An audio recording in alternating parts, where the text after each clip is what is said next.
Welcome to the Outer Realm with Michelle Desrochers and Amelia Pisano. Airing live on the United Public Radio Network, 105.3 FM in New Orleans.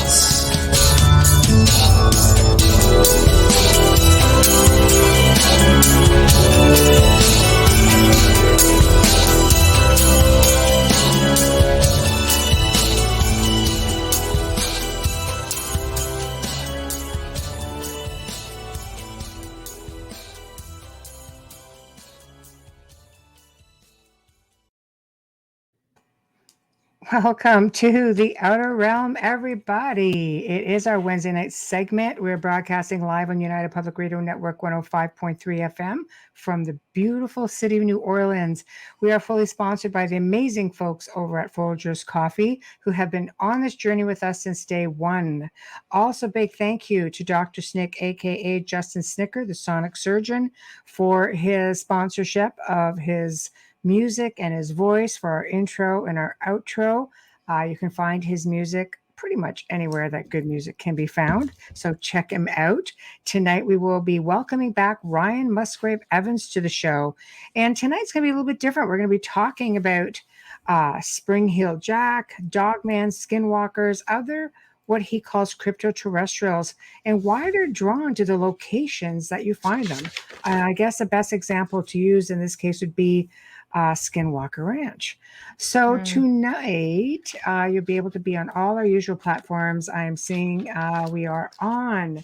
Let's start with Facebook. Joe Montaldo, UFO Undercover, Canada's Most Haunted Moi, Outer Realm with Amelia and myself. As you can see, Bubbles is back in the house. Yeah, she is. News on the flip side, UFO Paranormal United Public Radio. Then we jump over to the Outer Realm YouTube page. So Michelle Desrochers at the Outer Realm, UFO Gods and Extraterrestrials, UFO Paranormal Radio. And I see the chat room is already filling up. Hello, Dolly. Hello, Wayne. Hello, Joshua. Yeah, Adriana. Yeah, so we are definitely filling up. We're going to start the show before we get into the habitual, bio waiting for our guests.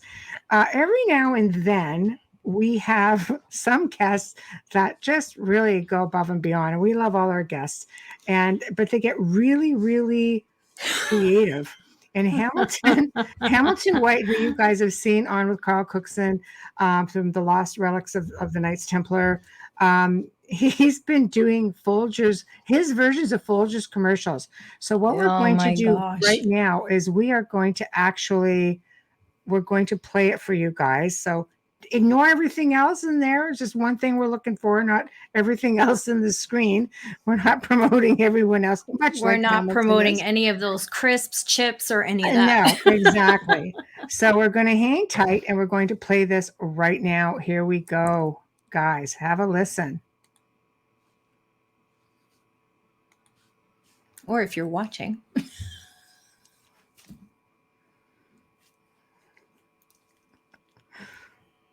I can't hear anything.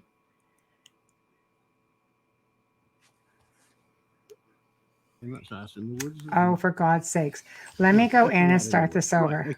Okay, right. Here we go. Well, here we are at the special request of Michelle and Amelia, who want me to do a TV internet commercial for Folgers Coffee. Folgers. UK Folgers. Wonders of Folgers Coffee if you're out in the wilderness, which is sort of where I am. I mean, there's trees and stuff, so that's out in the woods, isn't it? Definitely out in the woods. Right, okay. Well, here's my tent. This is where I'm staying. Various things in my tent. So if we get in here... Ignore all that. Just saying. Oh my gosh. For you people in America or Canada or I don't know that part of the world. Keeping it with tonight's topic. Michelle, I ought to read about this thing here. Have we had that author on? Things. Apparently that's got something to do with I don't know, creatures that lurk around in the woods. I don't know.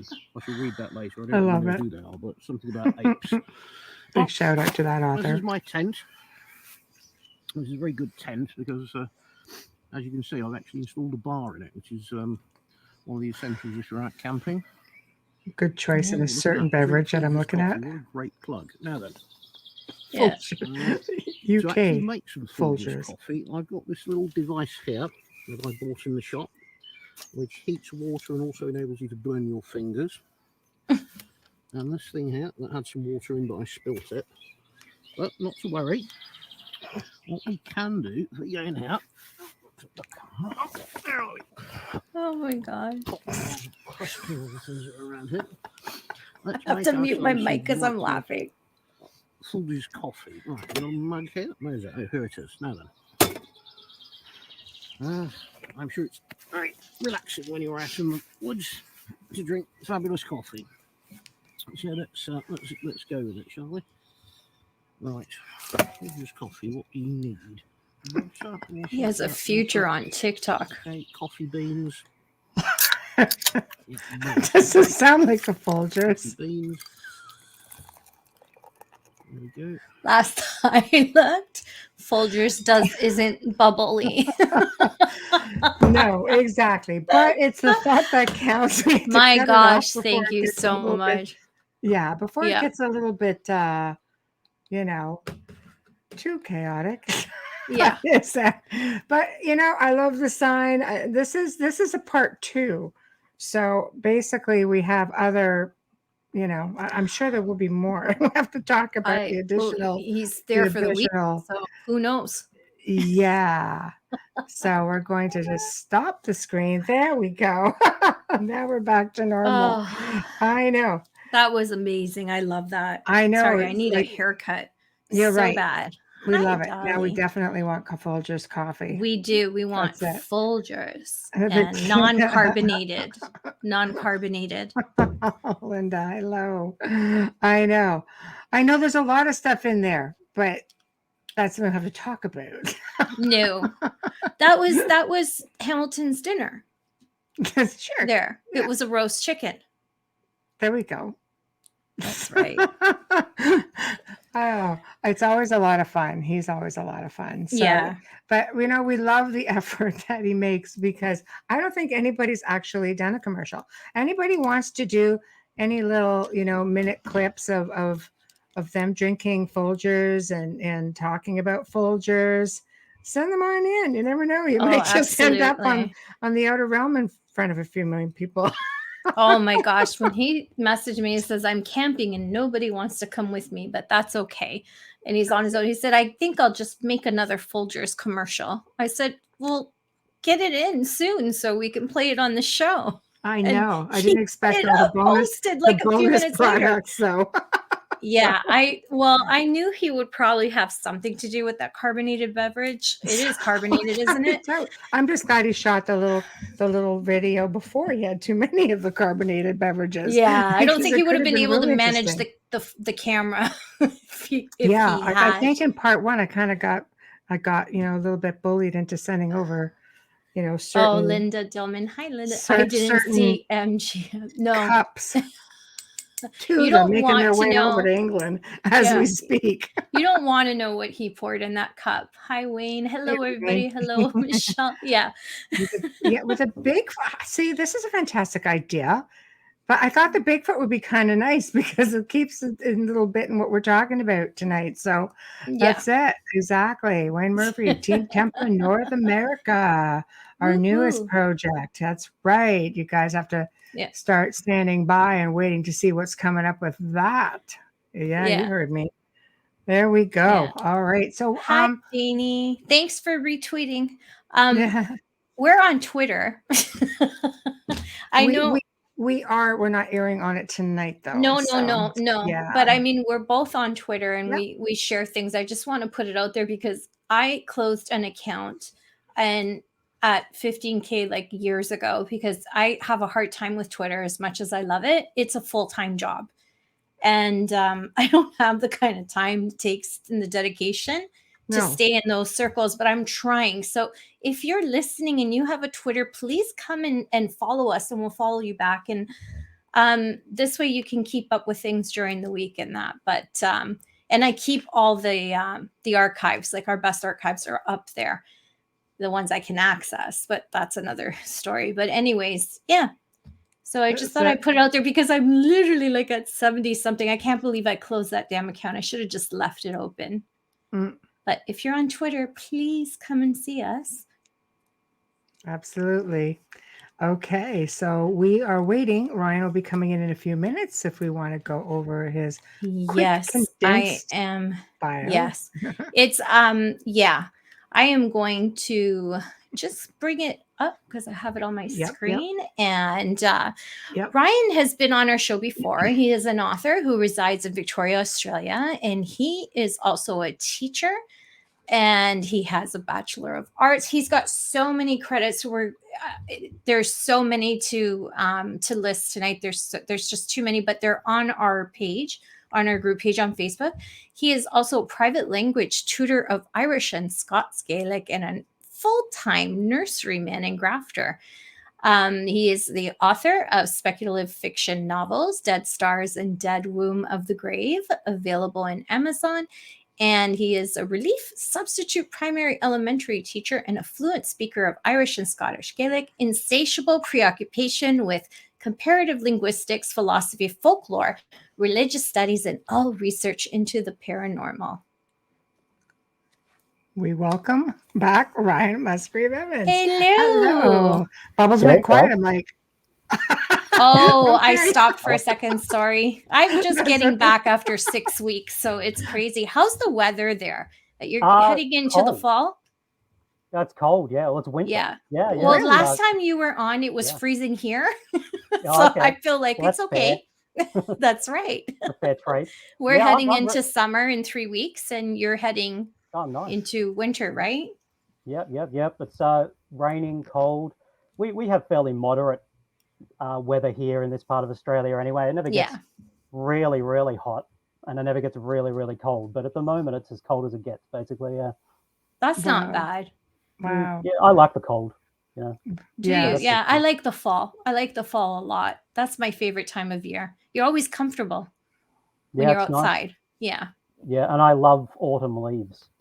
And in Australia, deciduous trees aren't native to Australia, really, or at least I don't think there are many that are. But we've still got heaps and heaps of, introduced species. So Australia is full, especially around cities and built-up areas, full of, North American and European deciduous trees, oaks, elm, beech ash, and things like that. So it's lovely this time of year. I really love it. Yeah. Very good. Well, we appreciate you taking the time to hang out with us. And thanks so much for having me back. It's our pleasure. Are you kidding? Yeah, you have some interesting ththings to talk about. Where would you like to start this time around? I know we bounced some ideas around, and I said, I said, okay, well, we'll just let you take it, and we'll keep up. Cool. Thanks, Michelle. Sounds good. Okay, all right. Brace yourselves. Maybe I'll quickly just.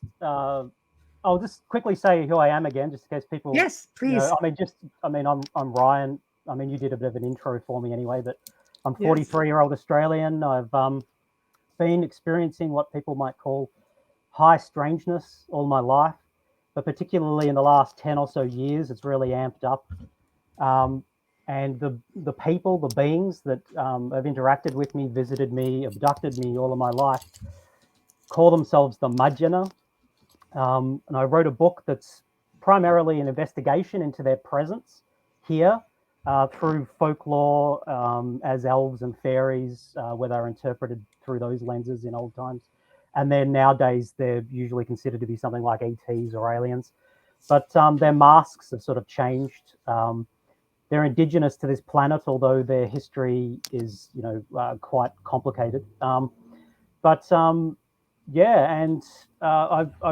It's become my passion to investigate them now. So I've just been bitten by the bug of becoming an absolute ufology and supernatural nerd. I really can't stop. I'm just learning all the time. But my real focus is to locate them in the literature, in ancient literature, and then up until modern times and modern cases of abduction and close encounter phenomena and stuff like that. Mm-hmm. But maybe I could quickly go into talking about something that I was going to talk about last time, but I don't think we had time Anything you'd like. Yeah, which was some of your audience might be familiar with the legend of Spring-Heeled Jack. Yes, I Spring-Heeled am Jack was as well. Yeah. This creature or phenomenon and a character, a person, a supernatural entity that haunted England in the 1800s and made a real nuisance of himself and scared. Some of the stuff was, fairly innocuous, like he'd scare people and things like that. But some of the claims are quite terrible, where there are allegedly this being picked up a woman once and threw her off a bridge. And so there's a continuum of really sort of innocuous stuff to malignant stuff. But the reason that I was particularly interested in this character, who started making an appearance around 1837 in London, and sort of tailed off by the early 1900s, is his appearance and his behaviour. Now, the beings called the Mudgeonah, sometimes when I've seen them and interacted with them, they wear skin-tight dark suits. Now, sometimes they'll wear cloaks with these as well.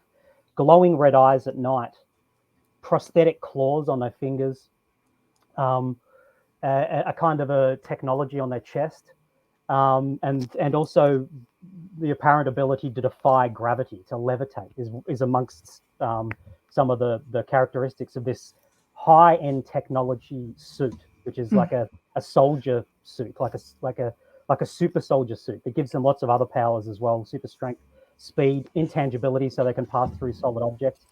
But with the Spring-Heeled Jack was described by people as being tall and lean and gaunt, which is also a factor with the Mudgeonah. Skin-tight suit, a cloak, glowing red eyes, metallic claws, and the ability to leap over coaches and hedges and up 20 foot high onto buildings in a single bound and things like this. So this is so when I first found out about this guy, this being, I was just intrigued, because I was thinking perhaps this is an example of a boa suit being seen in England in those times. Now, if it is the Mudgeonah, I'm terribly embarrassed, because they were misbehaving something chronic. But apparently as well that they were impervious to bullets, where this guy, if it was just one, maybe it was several individuals. If this is all true, of course, this is a narrative, a story, but it strikes me as perhaps having a ring of truth to it. There was an army barracks at Aldershot in Surrey at the time that had 10,000 troops stationed at it at any given time. This huge army barracks, where Spring-Heeled Jack would go in and scare the soldiers and run his hand over their face while they were sleeping, and they'd take shots at him and they couldn't kill him, and he'd leap around and escape. And so this interesting and bizarre character may possibly also, legend has it, have given rise to the Batman character created by Bob Kane in comics. Because now Bob Kane himself never claimed to have been influenced by this idea, but around about 1903, I think it was the last known case where someone claimed to have had interaction with this Spring-Heeled Jack. And then it all sort of, I think Penny Dreadfuls, those old comics and things like that, they'd write a lot of stories about him, and the gossip and the narrative around him sort of went from him being a villain to maybe being a kind of benevolent superhero, maybe an aristocrat that had a cave as a bit of a hermit. This is just sort of like the stories that developed over time about him, where he sort of made a metamorphosis into maybe being something like a superhero, an aristocrat with a lot of money that would creep out at night from his cave to fight crime. And some people have suggested that that Bob Kane may have been influenced by this. Now you've got, billionaire Bruce Wayne. Right. It's debatable whether Bruce Wayne's a good guy or a bad guy. I remember when I was a kid, my dad always used to say to me, Batman's a bad guy. He's there to maintain wealth disparity. He's protecting the rich from the poor and all this. So when I was a little kid, I was like, okay, so maybe Batman's bad. But but the idea that there's this tension between Spring-Heeled Jack perhaps being evil or perhaps being a good guy is interesting, and it tickles me to think there's a possibility that, just a possibility, it's just conjecture, but that we have the comic book character in the movie character of Batman in some kind of roundabout way due to Mudgeonor influence in England in the 1800s. Mm. But, Yeah. but there you go. So that's been fascinating me for a little bit. So I'll end that rant there, and we can continue to something else if you like. I love Batman, Linda. Yeah. We'll just put up comments every now and then. Especially when Bale played him. Like, I feel like there was never a character like that. I'm just saying. Yeah, I love Batman. Liked his version. Yeah. Christian Bale's version. Christian Bale was for me, the ultimate and the epitome of all Batmans. And I can't watch the new movie. Sorry, Robert Pattinson. You're still Edward to me in Twilight. So I haven't seen that one yet. Yeah, I have no interest in it. Okay, cool. Yeah. Yeah. Well, he's been typecast as, I mean, people maybe can't watch Batman with that guy in it and not see him as that brooding, pouting vampire. So, right? Yeah. It's really tough, but yet he's done a lot of films where he's amazing, and you don't see that. He's a really great actor, but it took me a little bit of time to warm up to Ben Affleck, but the remake of Justice League, I don't know if you've seen it. It's very dark, film noir, very, very cinematic. If you get an opportunity to watch it. I know it's slow moving, but from the cinematic side, it is unbelievable and worth the time. I haven't seen that one yet. The Snyder Cut, it's called. Yeah, yes. I've really got to get around to watching so good, that. Ryan. Yeah, you're going to need 4 hours, and it goes slow the first couple hours, and then it flies. But it's unbelievably really well done. But you have to look at it in an art point of view. You can't perspective. You can't watch it and expect to see the Justice League like you did. But it's almost like they're showing you behind the scenes. But anyways, cool, now that I took you off, let's go back. Cool. The other Batman, the Justice League one, I didn't really enjoy that, so that'd be nice to see a version. This one, then you'll really enjoy this one because it gives a perspective from outside of everything, and it's dark. I love it. Yeah, cool. It was Michael Keaton's Batman that really introduced me to Batman when I was a kid. That old one with Jack Nicholson as the Joker. Yes, Danny DeVito as Penguin. Yeah, that was Batman Returns, the second, with Michael Keaton too, yeah. So Michael Keaton is sort of like an unusual choice for Batman, but I think he sort of pulled it off, you know. But still, anyway, yeah. So what else do you want to talk about? Well, that's up to you. We talked about what I'd like to touch up on a little bit is we talked a little bit about, I mean, here we call them dogmen. Wolf people, wolves. We talked about different cryptids, Bigfoot, skinwalkers. In your opinion, with your research, what are they? Are they interdimensional, dimensional? Are they extraterrestrial? You're saying that they're more based here, crypto-terrestrial. And why do they choose specific locations? And again, I'll use the example of Skinwalkers in Skinwalker Ranch, which is an anomaly in its own right.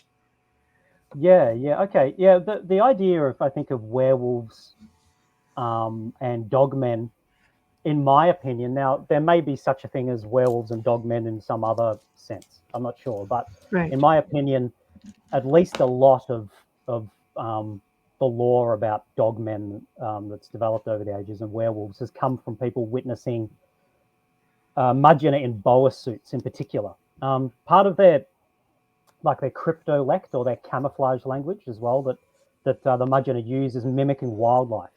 Right. And they have barking and growling language. They also have twittering bird-like songs. They also have sounds that are more like monkeys and foxes and things like that, depending on where they are. And it's to fly under the radar, really, so that they can be having interactions with each other. And if you're out in the forest and you hear a distinctively human voice, of course your ears crop up. But if you're out in the forest and you hear, growling or twittering birds and things like that, it just blends into the background. So, growling dark beings moving at really high speed and galloping on all fours, which is another feature of theirs. Their arms, relative to the rest of their anatomy, are longer than ours, and it comes more naturally to them to gallop on all fours. Their children in particular do it, but sometimes the adults do it as well. And they wear prosthetic claws for defense as well. So barking, if you've got this creature running at you with glowing red eyes, barking and growling with claws, people are going to associate it with a dog, of course. They're going to think Wolfman and whatnot. Also, they have a capacity to, with their telepath technology and their helmets, to cast a kind of a glamour on you, to instill in your mind false understandings about what they are and their appearance.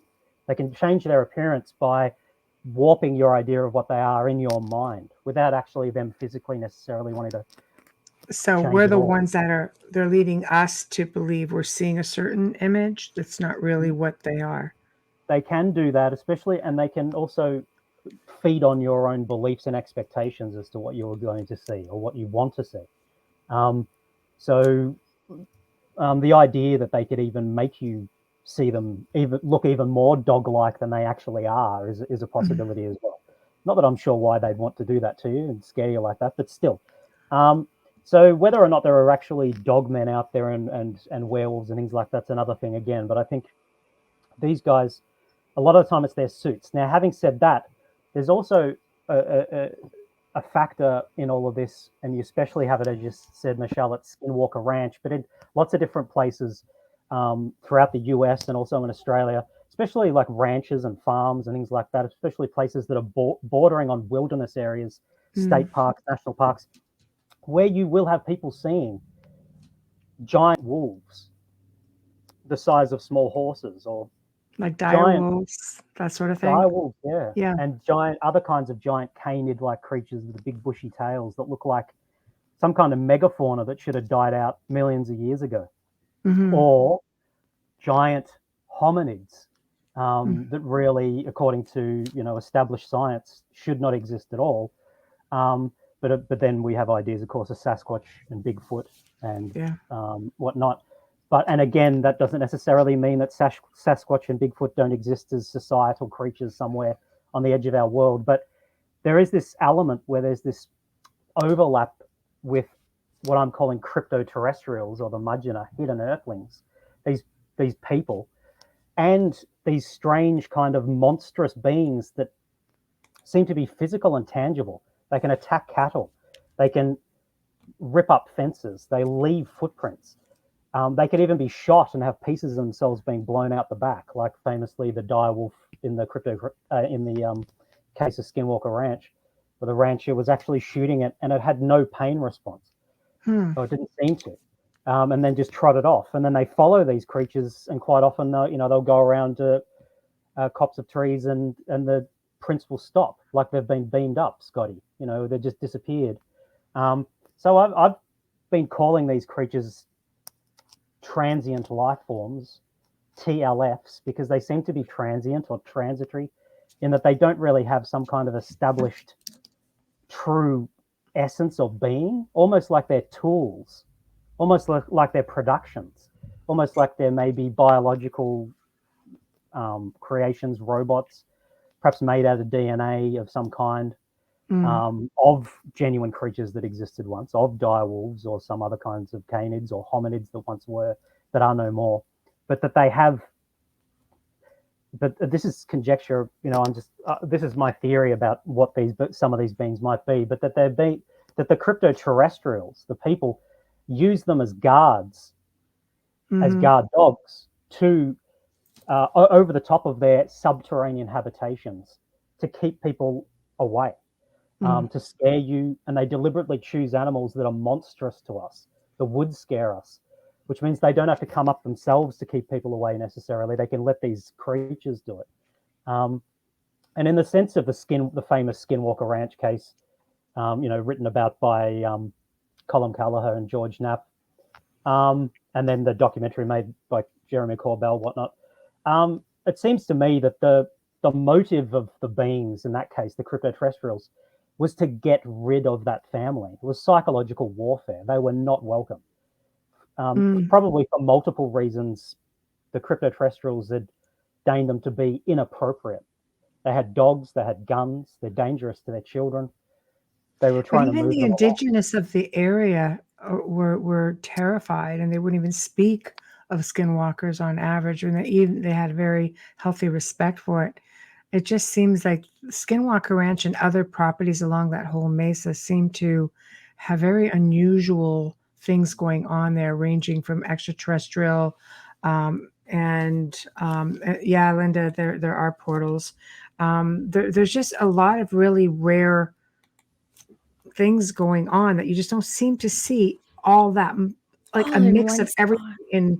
in one place. Yeah. Like Robert Bigelow, when they were doing a lot of their science experiments, whatever it is that they found, all of a sudden it's like, no, we're done here. And I know now it's ongoing with a whole new set of scientists and people, and they're coming up with spectacular things.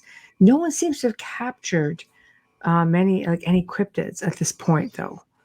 Like it's just Right. very, very extraterrestrial based or UFO based, and anomalies with the property itself with high levels of EMF and magnetics and things like that.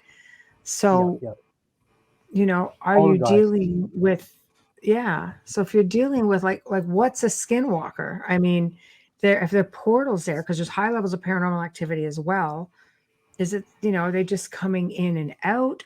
Are they based here? Are they based elsewhere? Like, what's your thought on that? With Skinwalker Ranch, definitely there is a habitation under there of Crypto-Terrestrials. Mudgina probably, and then there's another kind called Sabetina, which are small, dark, brown beings with claws that have big dark eyes, but more normally you'll see them with a helmet on that has pointy ears. Wow. And they're about 4 foot tall. These beings, they live underground, flesh and blood beings related to us. Sometimes I call them sister species, but maybe it's more accurate to call them a daughter species because they have this affiliation with us where they're kind of a future version of us in one way. But but as for portals and things like that, the Mudgina have what they call Agaling, which is the black star, which is a place that is beyond duality, that is neither this nor that is a world of potential before it's actualized. And they can manipulate this plane so that they can duck into it and appear anywhere they like, basically, or pretty much anywhere they like. And portals, they can move in and out, so they can travel from one end of the earth to the other. Well, they've got a triangle also in there that things happen. Oh, okay, so, is this on the documentary? I haven't been keeping up to. It's definitely they've discovered it. Skinwalker documentaries. Yeah, they've discovered it during the research that they're currently doing with the series. Just with experiments that they've done, and there just seems to be this triangle area. Okay, right. That's on the property and covers the property, or that's interesting. Triangular. I know. There isn't anything that's not there. That's the whole thing. It's like the entire field of paranormal is on those, that acreage. It's like, what the hell is going on here? Yeah. There's a sister case in Colorado, I think, the Colorado Ranch. I can't remember the name of the ranch. Really? For a long, long time. Timothy Good wrote about it in one of his books, and different people have been talking about it for years, but it has a list of identical phenomena to Skinwalker Ranch. I think I know the one you're talking about. It's called is it Stardust? The Stardust Ranch? Not Stardust. I think I've forgotten the lady's name, but the head of MUFON in Colorado grew up there. Right. Like a lot of extraterrestrials and stuff like that are there all the time, right? Yeah. As well. And disembodied voices, Bigfoot, other kinds of cryptids, poltergeist activity, portals opening and closing. And in that case, the rancher years and years ago met the beings responsible. So I put this in my book. In my first book, I talk about a bit about this. But in that Colorado Ranch case, it's actually called. Sorry, Ryan. It's actually called Colorado Ranch. Okay, so it's a different another one altogether. It's actually called Colorado Ranch. You had it right. Okay, so that's a whole other There's Yeah, another there could one. be then. another one. Yeah. Yeah. And he met the beings responsible, the beings behind it, where he actually felt compelled, I think, to walk to a certain hill, and he met two people, thin people with helmets on their heads, with skin-tight suits that were changing color, big blue eyes, blonde hair. So this is the typical Mudgeoner. He said they were only 5'6", so that's not very tall for a Mudgeoner or tall white, but they take a long time to grow. So a Mudgeoner that's 5'6" is probably going to be about 80 years old anyway, 70 or 80 years. And then by the time they get to 100, they're about 6 foot. They keep growing. They end up being 9 to 10 foot tall once they get to really advanced ages, like 700 or 800 years. But he actually met them, and they said to him, "We're going to allow you to remember this. We don't really want you here. This isn't really working out for us, is it? We're going to have to come to some other kind of agreement." And they let him remember, and he wandered off. But there's an example of a rancher in one of these situations where there's, a plethora of different kinds of high strangeness that normally we wouldn't associate with each other. And then he actually got to meet the dudes behind it. And it's these guys. It's these chalk white, when you actually see them without any suits on, when they're letting you remember what they look like.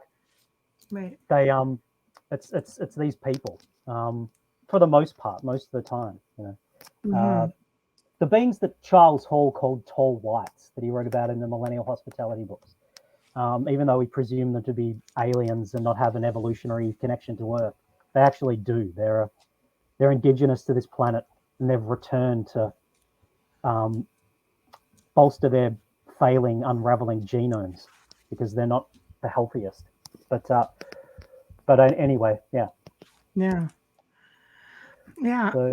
So what is your thought then on like, again, let's just backtrack to Skinwalker Ranch quickly, because what is a Skinwalker? We know what the indigenous lore is, and because it seems to have that wolf tendency as well. Do you feel that it is one of them? It's they're Mudgeoner. That's, in my opinion, that's just them. It's another cultural interpretation of the same race that is responsible for most of our mythologies and folklores, and it's given rise, in my opinion, to a lot of our religious beliefs over the years, because they were all present in the ancient Middle and Near East, in ancient times, in Mesopotamia and Egypt, fueling a lot of our later religious systems that are based on these older religious systems and things like that. Not necessarily deliberately. I'm not necessarily saying that they are, through some kind of, social engineering, making religions for us and all that kind of stuff, but just that them being an empirical reality, a presence that sometimes impinges on our world, we as humans that are storytelling creatures try to fill in the blanks. And we say, what is this? Is this some kind of god? And then we make up backstories as to how that relates to our worldview, already established worldview, and blah, blah, blah. But so Skinwalkers, in my opinion, are just another facet of cultural interpretation by the Utes. Was that in Utah? Or when they were interacting with Mudgeoner. That they would be interacting with these underground people that would come out, would cast glamours on them, change their shape, or make them think that they had changed their shape, run around on all fours, barking and growling. One of the handy little elements of the telepath technology that the Mudgeoner use is to be able to instill irrational fear into a person if they decide that they're a threat.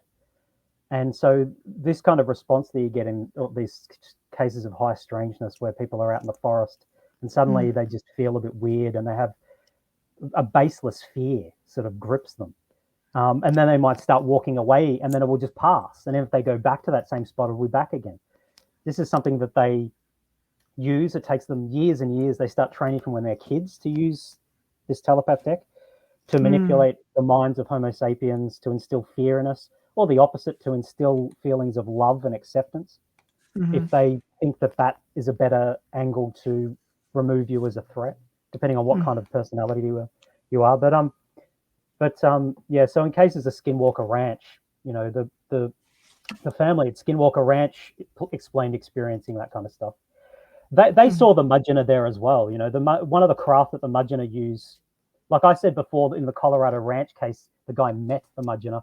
But in the Skinwalker Ranch case, they saw the Mudgeonor anyway, because they saw their craft, not only the big black triangles and boomerangs and whatnot, but the small white craft that are sometimes called RVs, or I think it's probably the same thing that people would say Tic Tacs nowadays.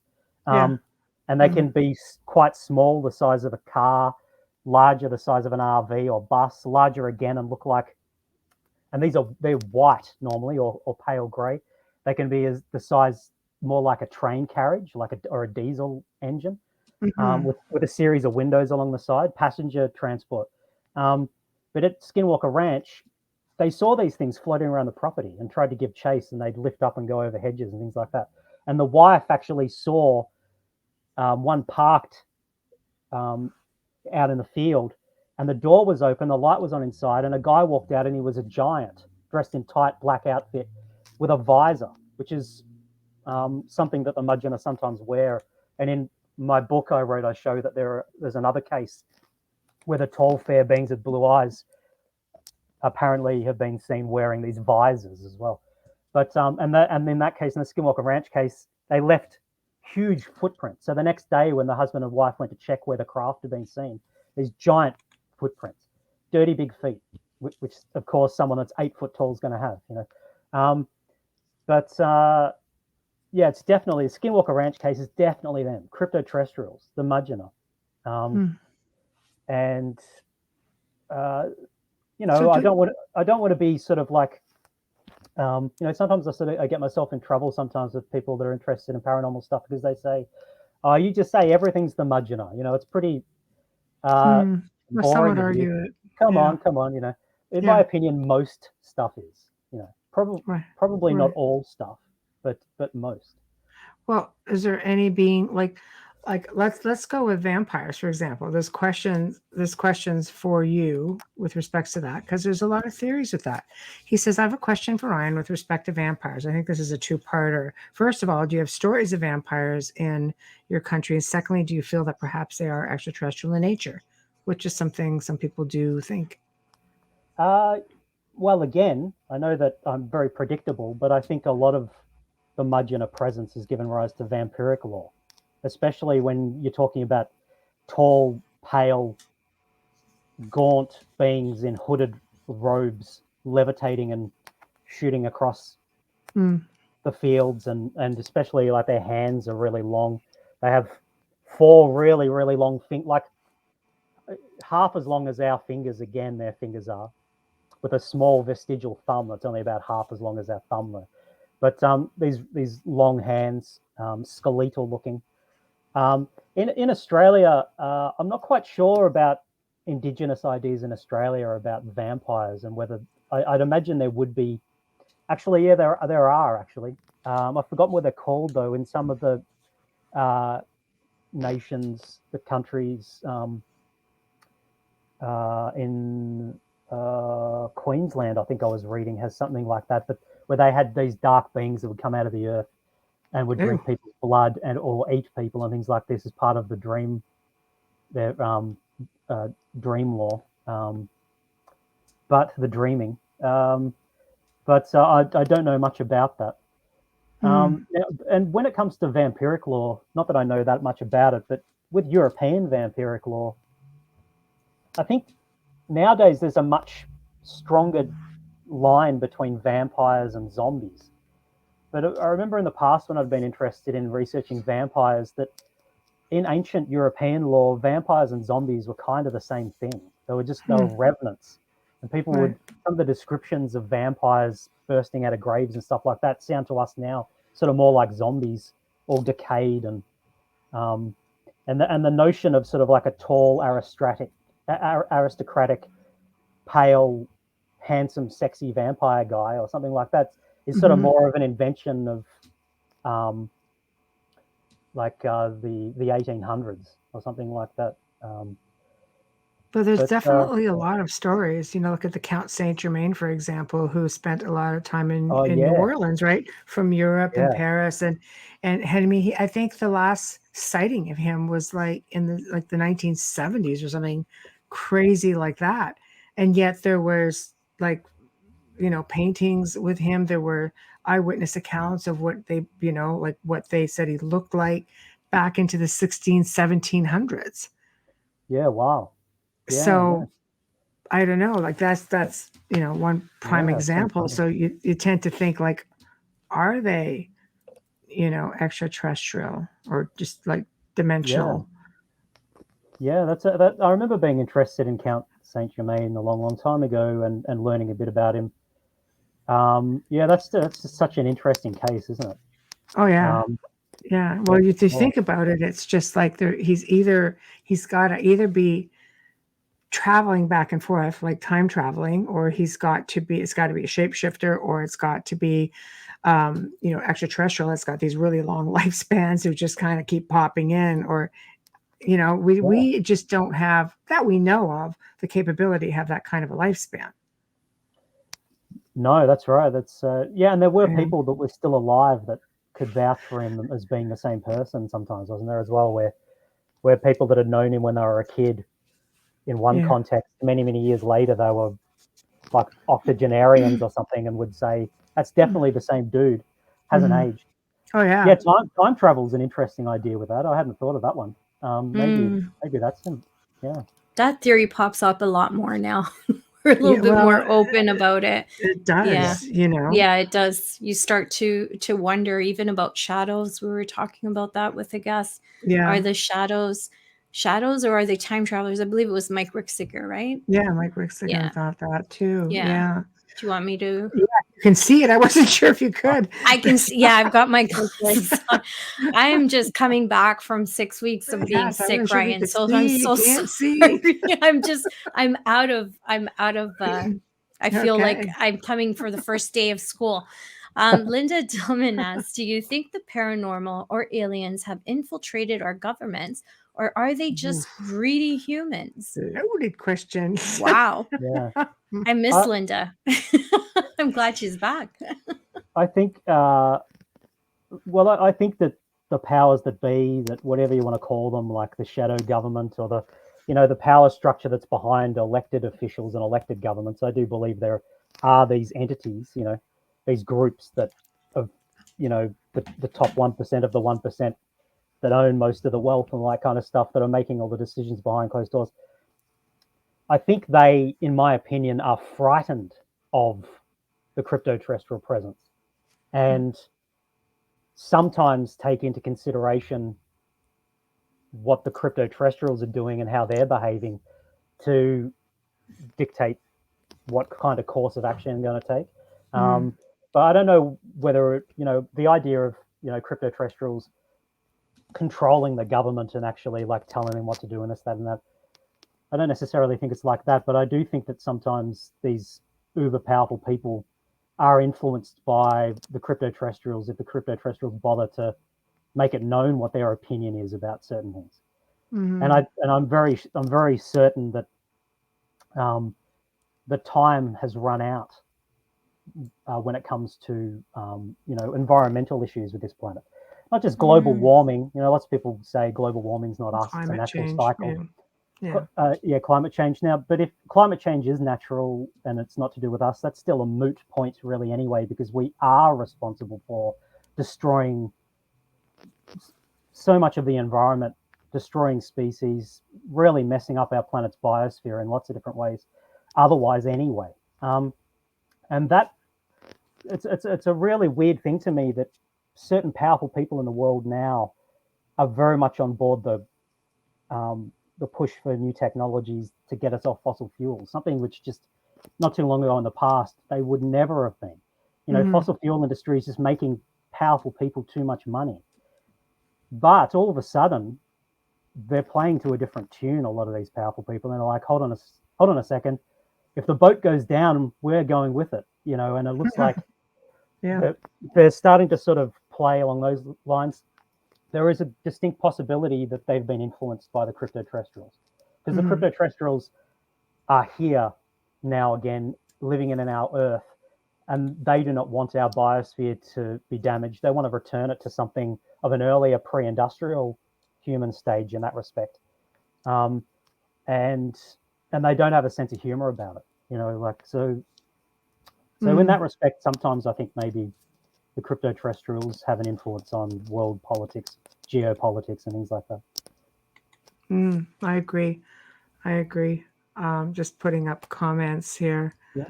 So Amelia, do you want to catch it or? Sure. Dolly Saffron says, we are responsible for destroying ourselves mentally, physically, and spiritually. And this one here. I agree. R.A. and Horus are related. Raw. Oh, it's Raw. Sorry. I don't know much about this. I'm learning. Birdmen or dogmen, they were worshipped in Egypt. I do know what that figure looks like, though. Dolly, you'd be impressed. I've been watching all that ancient stuff. Yeah. I think some of the old religious systems from the Middle East and from ancient Egypt and stuff were inspired by the Crypto-Terrestrials. But to what extent, I'm not sure. But it's like anything. Everything is the ancients revered, even different figures like that we have been taught now are evil and don't acknowledge. And, we've been given a whole other set of values to live by. But they also didn't have a government then. Just saying.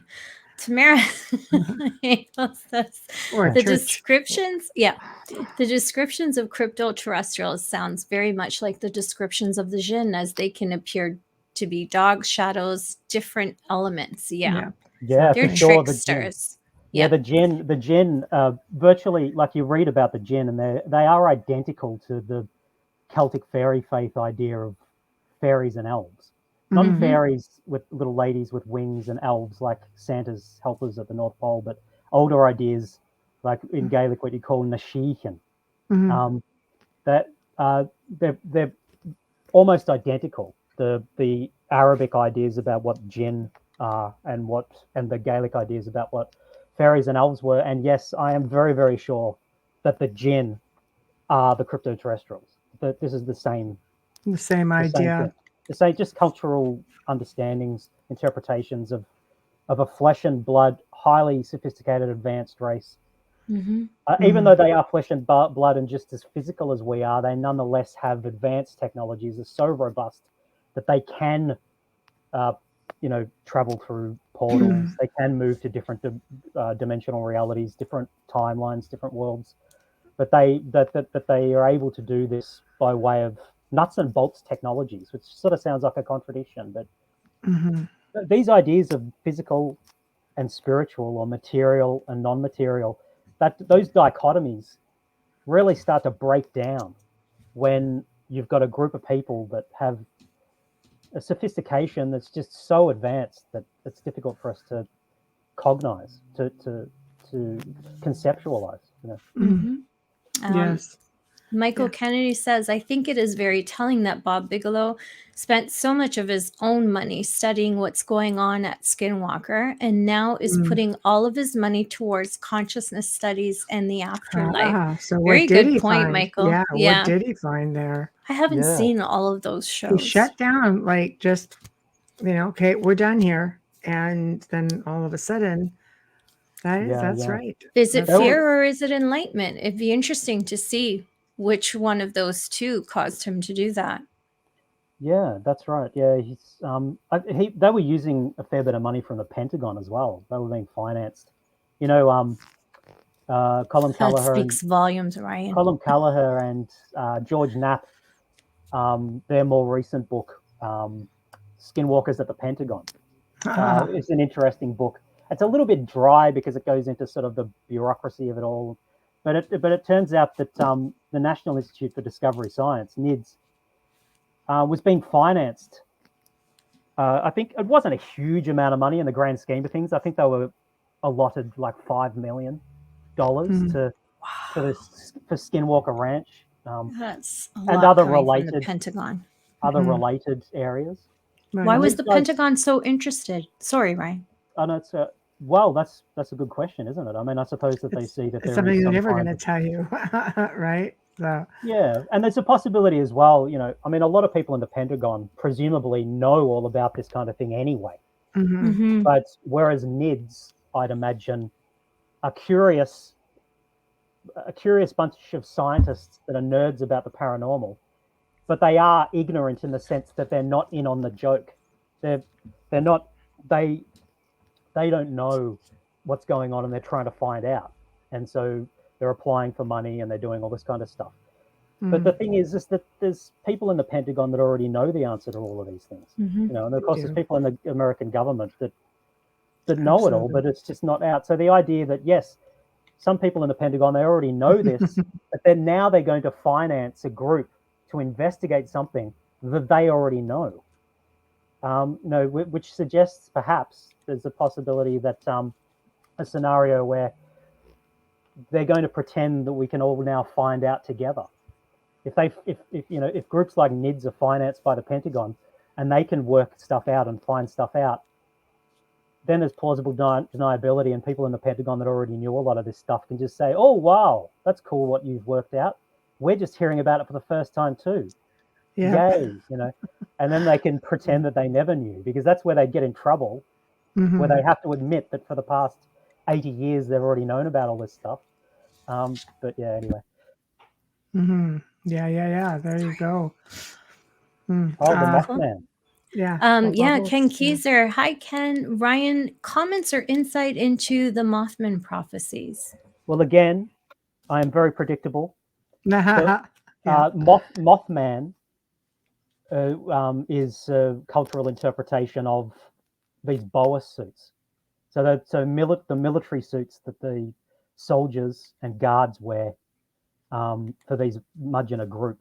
The book I wrote has it on the cover, but I know that this is going to be audio to a lot of people, isn't it? But I'll put this up anyway. But if people look on Amazon and look for my book, Children of Orion, just to see the front cover at least, that's a good rendition of what they look like. That was done by Mark Randall, who's a very cool dude, by the way, did the artwork for the book, American artist. Sometimes they wear cloaks as well with this gear that they wear. When they levitate, they start to blur over. They become sort of blurry and almost look like they're furry. And then they can levitate. And then usually, though, they don't wear a cloak. And they have a long nose-like appendage, which is that comes up over the top of the helmet, which is for resonating and amplifying sounds, so that they can produce these massively powerful roaring sounds and hoots and things like that to travel over long distances. And they also have a breathing device to keep out. They can breathe our atmosphere, but the breathing device is for allergens, for dust and mites and pollen and things like that. They can be, in constitution, they can be quite sickly. They take a long time to heal. They are allergic to a lot of things that we aren't allergic to, or most of us aren't. But when you see them, and I have seen them a few times, it's Mothman basically, but it's a suit. Highly sophisticated technologies. They can become invisible in them, can pass through solid walls. So a lot of the John Keel stuff was related to the Crypto-Terrestrials, but I have a feeling that there's other elements in the Mothman prophecies that's non-Crypto-Terrestrial. Now, this is a thing as well that happens, I think, with a lot of people that investigate the paranormal and become well known. That counterintelligence initiatives launched by the powers that be, that want to keep these things secret, try to muddy the waters. And I've got a feeling that John Keel was being subjected to, as well as genuine crypto-terrestrial interaction, counterintelligence measures of a big way to try and confuse him, to baffle him. It's my opinion as well that there's a cool series, I recommend people watch it, called Halia. If your audience hasn't seen it before, it's free on YouTube. Bunch of ghost hunters got called out to Eastern Kentucky, where there were reports of pale kids chirping children coming up out of mines and tapping on windows and things. But they launched investigation. I think there's a couple of series of that. I don't think there's a third That's one yet. crazy. Yeah. But It's but like, is but it similar to like black-eyed children? Like just they because they do that too. I don't know where they come Okay. from. I don't think they've No one established does. that, but they go up to the windows and doors and Yeah. Okay, yeah. And they yeah, yeah. wait for an invitation. wiggy little things. They are wiggy. With the Halia investigation, it's like, I, in my opinion, after watching the 2 seasons that exist, the first season, in my opinion, is more interesting because in the second series, I feel personally that the group of ghost hunters were subjected to some kind of counterintelligence. That after they'd made the first season, people in the know found out about them. When they made the second season, there was a hand of disinformation being involved in it. That's just my opinion. But I really recommend people should watch that. It's Greg Newkirk. I can't remember all the names of the people who are in it. But Halia, Hellier, East Kentucky. It's a really cool show. Okay. Lots of Mothman Prophecy-esque phenomena in the Halia series. Lots I'm of gonna check that out. synchronicity, lots of and they did a lot of those things where they have like sensory deprivation. So they'll have a member of their group doing sensory deprivation and covering up their eyes and ears and that kind of stuff. The ping and then pong balls. other group will, the other members of the group will ask questions and they'll hear responses and things like that. The way you were talking about the Mothman and like the way you were describing it, it brought me back to the film Predator. Yeah, that's right. They can cloak like that. Now I've seen them cloaking like that, where you can still see like a distortion, like a heat distortion or something. Yeah. But sometimes you can't see them at all. No. And that's and I'm not sure why sometimes their technology works better than at other times, whether sometimes they want you to be able to see them a little bit, so they deliberately do that, or whether it comes down to different kinds of suits and how advanced they are, because they rely on a lot of our technologies and infrastructure, where a lot of the craft that they build and a lot of the technology that they have is based on our materials and industry, and as Charles Hall writes in his books, some of their craft are made out of stuff that you can get off the shelf at our hardware stores, where they don't necessarily always have ultra sophisticated tech. They brought back with them from their other timeline some stuff that's grown, like biological craft that's grown in 0G atmosphere, craft that are sentient and almost, you'd say they're alive probably. They have some of that as their fleet, but the majority of their fleet is made up of systems, technology, craft, gadgets and toys that are using their advanced science to utilize our technologies to great effect, to really dramatic effect, far beyond anything we could do with our own technologies. But so one of the craft, well, I've been on a couple of them actually, but one of the craft that I was on once had bus seats from our buses in it. No way. And the windows and things like that just looked like there was stuff like that we'd have on our buses and things. And the seats for the pilots looked like they were out of our fighter jets. So they utilize our infrastructure because they have a limited infrastructure of their own here. But anyway, so I'm getting off the point here. But so some of that might explain why sometimes their technology works better than at other times. Like sometimes their cloaks seem to be able to cloak perfectly, but then sometimes you'll see them and they look more like the Predator, and that might be because they're simply using an inferior costume. It's like a glitch, almost like they're glitching. Yeah. You said something very interesting from the other timeline. So do you believe that we're having 2 timelines right now? Yeah. Well, I think there's an infinite amount of timelines, but yeah, the way that they work is. Because I'm not sure I'm liking this one. I don't think anyone the other is. timeline where things are just cheerier and happier. It's just so dramatic, this one. Yeah. Yeah. I think. Well, it's the kind of time. Like you could say that they are time travelers, if what you mean by time travel is more like Rick and Morty, you know, if I can use a pop culture reference, you know, Rick and Morty traveling between different dimensions, different timelines, different universes. But so what they've done, these beings have done, is that they haven't traveled into their own past. They've gone to another timeline that is identical to the way theirs was many, many tens of thousands of years earlier, to find earlier versions of themselves that are compatible genetically. But they haven't traveled into their own past, and they're not really from our future. So they're really interdimensionals, perhaps you could say. It depends on, so they're not time travelers in that sense, unless that is what you mean by time travel, you know. So really it's about, you know, defining our terms. Like some people might say, well, that's not time travel, so they're interdimensionals. And I'd say, yeah, fair enough. But some people might say, no, okay, that's still a kind of time travel. Maybe that's just the answer to time travel. That's how it's done, and still retain the term time travel. Some people there are cases of people waking up in their bed and they are in an entirely different timeline. They're dressed in different clothing. They're in a different apartment, yet they go to their job. It's a lot of the same people. There's a woman right now who's got a reward out. This is what happened to her. She went to her job. Her fiance was missing from her life. It's like he never existed.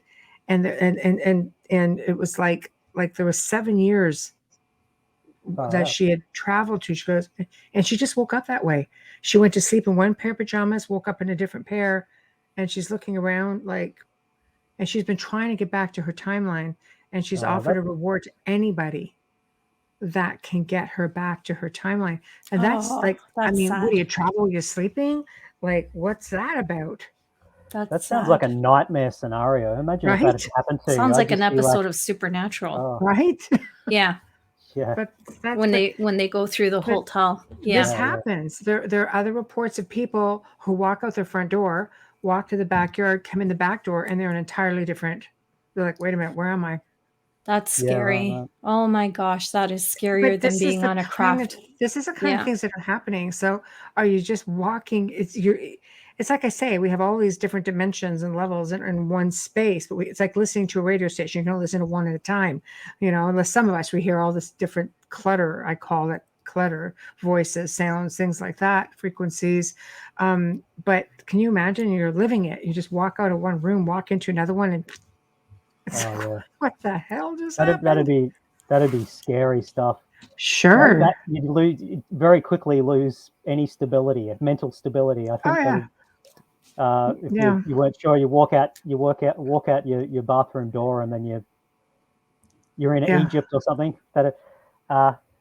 It's incredible stuff. Yeah, they're really spooky kinds of stories from people like that. You also hear about sometimes people just appearing, you know, like bathrooms being empty, definitely empty, and then people walking out of them, and they just slip through and time slips. I don't know. Yeah, I don't know. It's bizarre but interesting. Oh yeah, I'll put this one back up. Hold on. There we go. Although, do you want to get that one? Yes, thank you. Dolly says, all time is relative. You are in this third dimensional timeline. Outside third dimension, no timeline exists. And then? Right. Gravity halts your perception of time as it is. Wow. Like I was saying before, that's cool, Dolly. Like I was saying before, the Mudgeonah have an idea. Well, they utilize it as well, so it's not just an idea. So you could say, you know, if it works and it's practical, maybe they're right. Which is, it's not just a philosophy, you know, where they have what they call Agaling. Now, I think, which is what translates into English as black star or black sun. The land of the black sun to them is a place where nothing and everything is true. There's neither this nor that. Everything is potential. It's like Peridwen's cauldron. It's not the actualized world. It is the world. It's the soup of creation. It's neither here nor there. Something comparable to it might be for Star Trek nerds. You know, in Star Trek Generations, the movie that had Kirk and Picard both in it together, and there's this ribbon. There's this weird phenomenon that's called the ribbon, which sort of binds, is sort of between worlds. And if you go into it, you can come back out of it again at any time or any place. Mhm. It's sort of like that, but it's not. But it's imperceptible because once something's perceived, it's actualized. So this is a realm beyond perception that is neither this nor that, and they manipulate it and use it to their advantage to. So in a sense, that is outside timelines. It's all timelines and all possible worlds and none. And Mhm. so because it's not binary, it's not this or that. You know, the real world that's sort of actualized that we know is sort of like a binary world, binary in the sense that it's this and that. You know, like in a binary language, computer language, what does one mean? One means not zero. What does zero mean? Zero means not one. So they have a definition that is in antithesis to each other. Once you've got two ideas like that are defined in antithesis to each other, you have the building blocks of a language, and you can create a world, and an actual, which is what our world kind of is. But this is a world beyond this or that, beyond ones and zeros. It's and if you get access to that world that they call the black star, there's endless supply of energy. I'm not quite sure in what way this is related to ideas of 0 point energy and stuff like that some of our physicists and engineers talk about, whether that's comparable, these concepts. But from their perspective, that's the way they see it. And it's intertwined with their own kind of religious system and spirituality. But anyway, yeah. Yeah. I think it's all fascinating. I think there are people out there who can manipulate all of that, who can easily, go back and forth. And I think once you learn how to do that, I mean, can you teach it? I don't know. Some people tell you it's like jumping time, right? Jump rooms, things like that. And the Majina use technology, like they use technology to achieve these kinds of things. I mean, I would not know how, like, this is layman stuff for me. I would have no idea how all this works, but just the concepts they've talked about and shown me in a vague kind of way of images and abstractions and things like that. But yeah. So they're not just doing it with the power of their mind. Well, they are, but it's augmented by sophisticated science. Yeah. Hold on, we're going. Okay, more Dolly. You can learn it. Yeah. In your own use of innate abilities. Yeah. I do. Yeah. I mean, I think we only use a very small fraction of our brains. I think we have the capabilities of doing a lot, and we've just been purposely kept subdued because you can't really subdue super gifted people that can tap into things or that can travel or do things, that easily. I think this is what some of these government agencies are trying to tap into themselves through gifted people, getting into all these MyLab abductions and things like that. That's scary. Very scary. Bingo, thank you, Jake's bow. Dolly. I want to just backtrack a little bit to a question that we had. Tamara, yes. What do you think of the flying humanoids of Mexico and South America? Excuse me. Sorry to say that I'm ignorant about that kind of thing. I've heard mention of it, but I've never investigated any of that. So, do you guys know? Neither have I. No?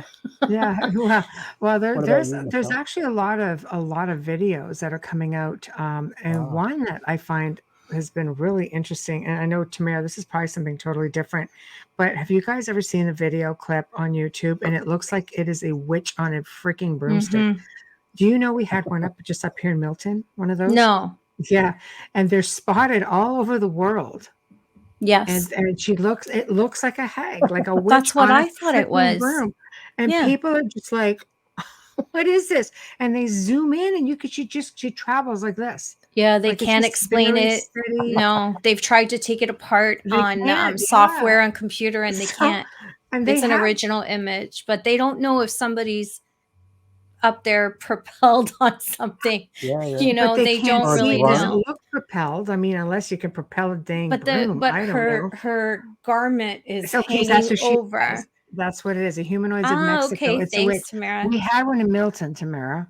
That's There was a crazy. sighting in Okay, cool, freaking cool. Mildred. That's too close to home. I like it. Is it a drone or a crone? I don't know.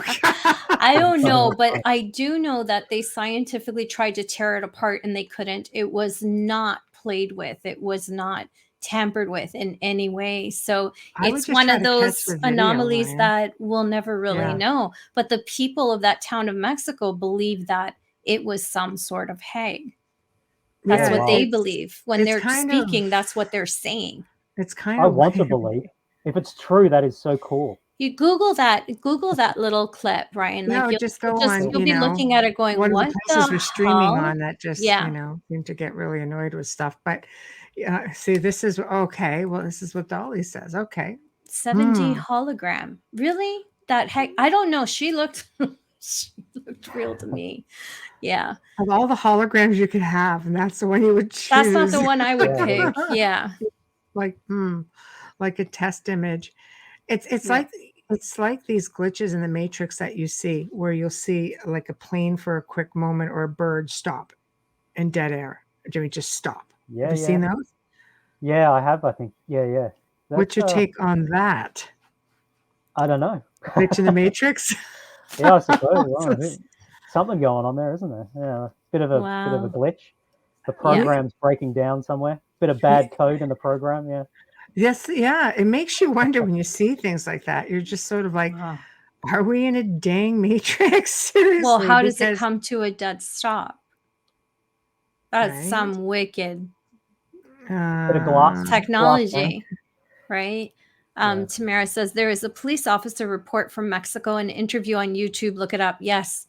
There's little Okay. kids Yeah. too speaking because I understand Spanish. So when I'm listening to them, I'm laughing because the captions don't quite follow the speaking, right. which is Right. very common on YouTube anyways. Dolly says they are placing tech on ground to use against y'all. I love You're that. one of those Y'all. y'alls. We're y'all. Y'all. I love that. I know, love that. her. That's love one her. thing I loved was the southern drawl when I was in Carolinas. Right. Linda Dillman says, well, when you think about it, we have the ability to fly, but we have to know with our whole being, if we have a spark of doubt, then we can't fly. It's I true. don't know. I There jumped have- off my parents' roof when I was little, and There's another clip of a guy walking through a forest with his Yeah. dog. Yes, and and- there's a little girl in the Yeah. middle of the Oh, forest. yeah. yeah, I've right? seen She's- that. And the mother's looking at her like this, and this girl is just doing this. They realize they're being watched.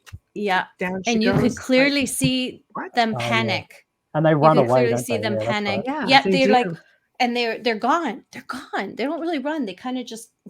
Yeah. I know. It's like because there's a little bend in that park that they're in, and she was up there like a freaking balloon. I know. You think that Yeah, there's one of those Yeah. like those big fans underneath her, just Yeah. you know? Yes. Like, Yes. Yes. Like skydiving.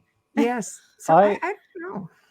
I have been levitated, so not under my own power, not from, Right. not What did that superpower feel or like? believing. That'd be like a Uh, superpower, right? Really cool. So there's a few times that it's happened. So once I got levitated up over the house and into a craft. The next morning, our TV antenna was all twisted around where the craft had been. Another time, kidding. levitated down from a craft, upside down, straight through the roof of our kitchen, like the roof wasn't there, like I'd Mhm. become intangible in Mhm. some way. And two of the mudgeoners were in the kitchen waiting for me, looking up. See, just like the fourth kind. I'm just saying. And then, and then another time, I came back inside, and I'd been associating with people. People had been there, but I felt my memory start to pull away as the memories are sort of being wiped or manipulated. But I came into a house at night, and there were other people, there were Mudgeoners with me, but then they started moving away, and I started to feel my mind cloud over slightly. But I thought, I'll go and check on my daughter. And I checked on her in bed. She was quite young at the time. And I was checking on her in bed. I just started walking around the house and doing things I'd normally do, even though I'd just been taken back from some kind of abduction. But what caused the levitation was I was walking around the house, and then I looked at my feet, and I didn't have my work boots on that are black. I had my wife's that were brown. And I thought, my critical mind kicked in. I was like, hold on a sec, I'm wearing the wrong boots. As soon as I thought that, I levitated, got turned onto my side, and they took me back. and put me back into bed, and I lay back down, and then I got up again and went to the bathroom in the morning, and I didn't have the boots on anymore. And in the morning when I looked, my wife's boots were neatly next to the door, and my boots were off underneath a couch, off underneath a sofa. So that I think what had happened is when they'd taken me, because they mesmerize you, manipulate your mind, and they could sort of put you into hypnosis. When I'd come outside to go with them in the dark, I put on the wrong boots because my boots were off under a couch. So it wasn't until my critical functioning started kicking in and I started thinking, hold on a sec, this is wrong. My boots are wrong. I shouldn't be up in the middle of the night. What is happening to me? They were like, oh, okay, that's enough. We'll just put him back to bed. He's starting to make trouble, you know. But and then another time I got up in the middle of the night and I went out into the lounge room and I could hear something up over the house. And then I started levitating again. Yeah, so the levitation, and then there was another time where I'd been talking to a mudgeonner in our kitchen and then started to feel a cloudy, sort of nebulous feeling in my head. I knelt down, I crawled out of the kitchen, and then I started levitating again. So when they're taking me or returning me, there's this levitation done. And you just start floating like you're in water and turning on your side, and they move you around if you're not complying properly, or if you're, becoming critically minded again. But anyway. No, for sure. We have to do a quick station and sponsor ID. You like that subtle hint? Yes. Do it. Yes. You are listening to The Outer Realm with Michelle Desrochers and myself, Amelia Pisano, coming to you live from the beautiful city of New Orleans on 105.3 FM radio. Tonight we have back special guests, Ryan Musgrave Evans, always a pleasure and so easy to listen to. Stream or listen to our archives and the platform that you normally use. Shout out and thank you to the amazing people at Folgers Coffee for fully sponsoring our show from day one. We love you and we thank you so much. Also, a huge shout out and thank you for our intro and outro from Dr. Snick, the sonic surgeon, Justin Snicker, award-winning composer and musician. You can find his music on Amazon and Bandcamp, and you can also find him on social media on Instagram and Facebook. There we go. Yay. So, hey, Mike. So, Linda, do you want to get that one? Bubbles? Yes, sorry, just caught that. David Blaine levitates, but I think he tells people they have to believe he is levitating. Interesting. Yeah, I do think that we have the power to do that. I know Tamara was saying the same thing, that she could see monks, she's watched clips of monks hovering and levitating. Yes. You do see that they kind of bounce. Monks are amazing. Yeah, like how much discipline, They do the whole double throat thing and the meditative where they spend their whole lives meditating. We really don't understand where meditation takes us as a society. We're really, I want to say, almost commercial about it, picking up something from YouTube. We don't practice it like they do. So we don't really know unless we talk to and have the honor of speaking with one, where they really go. Absolutely. It's incredible. So getting back a little bit to your Crypto-Terrestrials, when you think of these beings, they are basically coming in and out of portals. Is this why we just never see them? Yeah, well, they do that, but they can also be invisible through their technologies. They can also, you can also have seen them, and they suggest to you you haven't seen them. Like do a bit of a Jedi mind trick on you with their technologies. They can tell you that they look like owls. They can tell you that they look like someone that you know, or they can tell you can't see them at all. But sometimes they also have the power in their suits to literally become invisible. So they have have lots of different tools. If you accidentally see one when you're not supposed to, well, you probably won't remember that. You won't remember that you ever saw them. But and portals, they do use portals. Now they usually if something comes through a portal, there's normally a sound. Well, that's what I've found anyway. There will be a crack or a click, and then if Sounds you like hear it, static. yeah, like a real, and the larger the object, the more mass an object has coming through, the louder that will be. So if you hear a real crash in your house and you think something's broken, something's fallen, and there's nothing, it can be like a few individuals coming through or a larger piece of technology. A whole craft coming through will usually make a boom, like a sonic boom, a really loud noise. But it's not a sonic boom. I don't know what it is, because That's happened. their craft flies through the sky. Several Right times. through the house. I Yeah. did. Yeah. It wasn't ET for me, but No, but here, it's yeah, happened to something me. went right through It's the been a little house. bit darker than Yeah, that for right, me. right. Yeah. Yeah. And then there's Absolutely. another aspect of when they are when they're using a portal, so they're not really present quite, but they're looking through the Uggerling, the black star. They're seeing you, but they're somewhere else, and you'll hear a tick. So it almost sounds like a clock, Yep. but you can't see it. There's no source. Mhm. Now, like some countries in the world have insects that make clicking sounds and ticking Mhm. clock-like Yeah. sounds anyway. But Right. also, so just because you hear that doesn't necessarily mean that's happening. I don't want to make people too paranoid, but it can be them doing that.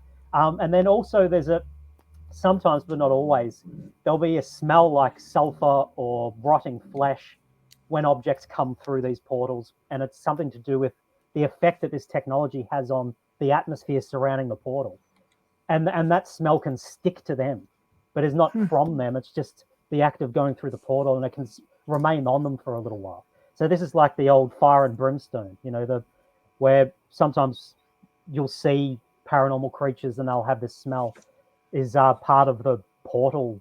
It's a legacy. It's a residue of this kind of portal traveling. Yeah. Mhm. Like the demonic theory.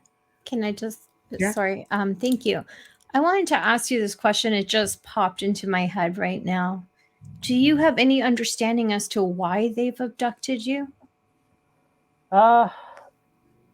Well, I don't really know. Like I've asked them this kind of stuff because they have what I call prophetic technologies. They have technological advancements that allow them to peer ahead into possible futures, potential realities, and behave accordingly, so that there will be a particular outcome that they want that's positive for them, and it can be like long term, the next few years, maybe even next centuries or whatever.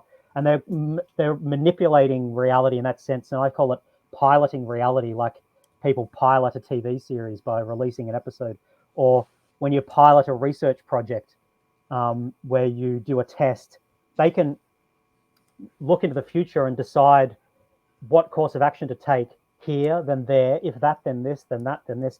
So it's like they're playing a game of chess, many, many, many moves ahead, always. And when they interact with some people and don't interact with other people, the reason is not necessarily that clear, because the answer may lie centuries from now. So I mean, I don't know. To put a long story short, that they are their motivations are mysterious to me. I do get along with them. I enjoy their sense of humor. I'm not frightened. Now, I don't know whether that's because they've manipulated me to suggest to me not to be frightened. I certainly was frightened when I was a little kid sometimes, and also just about 10 years ago when a few things were happening, I was quite fearful. But they rebuked me for that. And they even said that's weak. They told me at one stage, they said, "Do not be frightened. This is weak." Wow. We roll our eyes at you. One of them said to me at one stage as well, where they appreciate courage. Now, it's a lot to ask a person to be courageous in some of these situations, especially when they let their mental manipulation allow it to lax a little bit. So if they're controlling your mind and they're making you apathetic, so that you're in a situation where you'd normally be frightened or normally thinking it's a strange thing to be hanging out with an 8-foot tall blonde dude in your kitchen, you don't have the normal reaction. You're like, this is normal. After it's finished, you go, holy, that wasn't normal. And then a fear response might kick in. So sometimes they can manipulate your mind to make you apathetic. But if they start to relinquish that and allow you to get your faculties back, and you automatically start responding with fear, that can annoy them sometimes, especially if they've been interacting with you for a long time. Yeah. but they're all individuals, and some of them can be more manipulative than others, have, you know, senses of humor that are unfortunate. Other ones are much more caring, nurturing, compassionate individuals, just like us, you know. Mm-hmm. No, it's like every society. Oh yeah, so I'll put that back up for you. It's like every society. You have your good, you have your bad, right? That's right, and it's the same with them for sure. Yeah. After I read this, I'm going to ask you a question. Thanks, ahead. Michelle. Thank you. Dolly says your mind is running, excuse me, your perception of them. Mhm. Yeah, well, they do rely on your own preconceived notions of what exists in the world, your own belief system, your own vocabulary of ideas, and they can hide and play within that, you know, if they choose to, you know.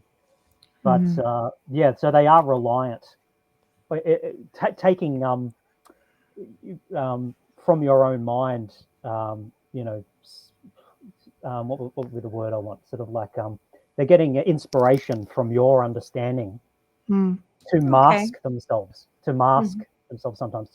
So they can pretend to be people that you know.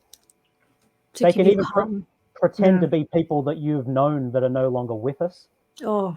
So you might think you're talking to your beloved granny. You know, you wake up in the middle of the night and your granny's at the fridge getting milk, and she says, "Go back to sleep, honey." And you're like, "Hold on a sec. Granny passed away 5 years ago." That could very well have been one of them. Wow. Giving you something, an image of a person that you would find, you know, calming and soothing. And then you go back off to bed. And then when your critical faculties kick back in, you go, "Hold on a sec. That was a bit wrong." You know, Right. but yeah. I have a question for you. I can't remember what I ate yesterday, so I don't remember. I have short-term memory loss, actually. I'm just wondering, forgive me if I've asked you this before. Is anyone in your family, like your parents or siblings or relatives, have these experiences the way you have? Well, I'm one of 6 children, so I've got a few siblings. Yeah. Only one of my siblings is younger than me. Most of them are a fair bit older. And I'm not quite sure about them, and I have talked to them about my experiences, and they haven't said anything. Yeah. But my parents have. Okay. And my dad, when he was a kid, saw a tall, dark figure peering in his window at one stage. He remembers seeing, and he also had an experience where he was lying in bed, and an invisible person sat on the edge of the bed and leant over to him and giggled into his ear, and he freaked out. And he's also seen UFOs. And my mother used to have experiences sometimes where she'd feel hands on her in the middle of the night, and people doing things to her feet and stuff like that. Like maybe I've had a lot of that kind of stuff as well. Sometimes you wake up mid procedure where they're actually doing something to you. So yeah, that both of my parents have, and also things going missing. You know, a typical sort of Mudgeonor interaction. They can be tricksters, but they're also curious about our world. They'll steal things, but they usually return them. And so, That's you know, funny. books going missing. Some people heard call that. that like gremlin behavior. I've heard that. Yeah. Yes. Yes, gremlins Yes. do that. Something going missing, and it's not there. And then when it's returned, it's put back in a place that you would definitely have seen it, or it's exactly where it should be, or whatever. Or they put that your kind of clothes on thing. backwards when they bring you back. I haven't had that one, but Yeah. Question for you. Go ahead, Amelia. Thank you, Michelle. Dolly says, Ryan, how's your ESP ability? Are you wide awake conscious? Well, I don't know necessarily where I begin and they end, and vice versa, where I have had a lot of ESP like ability over my life, but I'm not quite sure if it's them telling me stuff. You know, like for instance, I've been saved by something at certain stages. A couple of times probably would have died, but I'm not quite sure sometimes if it's me having some kind of precognitive thing or it's assistance. Yeah, I don't know. I mean, I don't know how to answer that. I would have thought when I was younger that yes, I would have definitely said yes to that. I would have said, yeah, I think I've got a bit of precognition. I get these sort of abstract or sometimes visual images in my mind just before things happen of the scene that's about to happen and things like that. Like a person that I'm about to see and then I do see them and all that kind of stuff. But nowadays, I'm less sure if that's got anything to do with me. Right. And maybe more to do with them guiding me, interacting with me, communicating, manipulating me. Sometimes, intrusive thoughts and things like that can sometimes be theirs. So yeah, I'm not sure. Sally says, so it's time you develop your ability. And we have another question also. Yes, Okay. Linda Dillman says, so when someone is on a ghost hunt, the banging you hear is energy coming through a wall or something solid. I'd like to know who keeps knocking on my door at nighttime. That would require an investigation. Yeah. And I think when it comes to the Mudgeonah, they communicate with each other sometimes through knocking on trees, knocking on walls, where it's a kind of a code. So that they don't have to make a sound themselves. They can do this kind of thing sometimes, I think. But it's like projection, like just projecting energy. Like no, just physically knocking on things because they're right. there, Okay, physically. Does Bigfoot do that, or do they respond to it? I can't remember. Oh no, they'll tree tap. People do say that They'll Bigfoot tree tap. Yeah, does that kind of thing. Yeah. Yeah. I mean, and this is but again, I'll return to being boring. A lot of Bigfoot interactions with the Mudgeonah. Like, for instance, the Sierra Sounds. I think last time I was on, I talked about this. The Sierra Sounds that were recorded by Al Berry and Ron Moorhead in the Sierra Nevada mountains in the 70s are definitely Mudgeonah. Definitely not Bigfoot. They're tall whites. I've heard them speak in that kind of guttural, it almost sounds like Japanese. That's their natural language. When they're speaking animal sounds, their camouflage languages, they can sound like what I was talking about earlier, dogs, birds, monkeys, and all this kind of stuff. Now, the Sierra Sounds is a mixture of their natural language and camouflage tongues, camouflage languages, like their own cryptolects. Their code. That's just a wonderful recording that was done. They're code mixing. You hear them switching between their natural language. Now, I've heard them speak their natural language and switch away from the animal sounds a bit. And yeah, it sounds just like that. Like that. If you didn't know, in fact, I thought it was Japanese.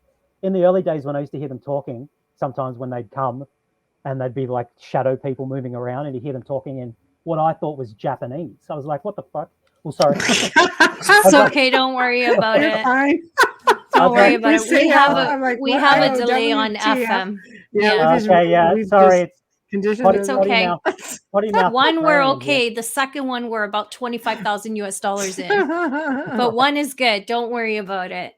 So yeah, that's just and then as I came to realize this was not Japanese, it was something else. Then when I stumbled across the Sierra Sounds, when I was watching the David Paulides documentary, The Hunted, and in that he interviews Ron Moorhead on site, and they're playing a bit of the Sierra Sounds. I was like, wow, that's definitely them. So,